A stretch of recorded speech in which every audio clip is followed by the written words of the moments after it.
அனைவருக்கும் வணக்கம்.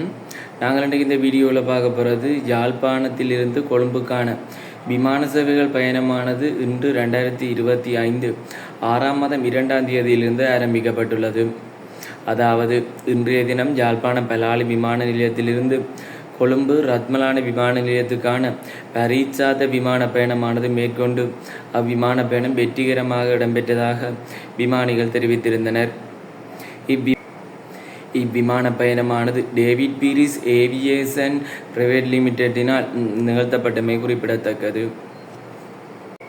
யாழ்ப்பாணம் பலாலி விமான நிலையத்திலிருந்து கொழும்பு ரத்மலான விமான நிலையத்துக்கு செல்வதற்கு நேரமானது 1 மணித்தியாலம் 10 நிமிடம் எடுப்பதுடன் அதற்கான பிரயாண சீட்டு செலவானது போவதற்கும் வருவதற்குமான செலவாக 68,000 ரூபாய் அறவிடப்படும் என விமான நிலைய விமானிகள் தெரிவித்திருந்தனர்.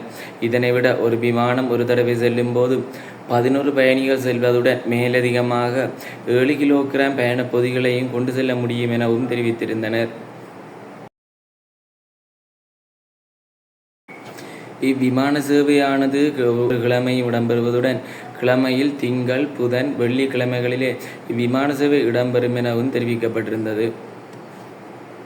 இதனை தவிர யாழ்ப்பாணம் பலாலியில் இருந்து கட்டுநாயக்க விமான நிலையத்துக்கான விமான சேவையும் வெகு விரைவில் ஆரம்பிப்பதற்கான நடவடிக்கைகள் எடுக்கப்படுவதாகவும் தெரிவிக்கப்பட்டுள்ளது.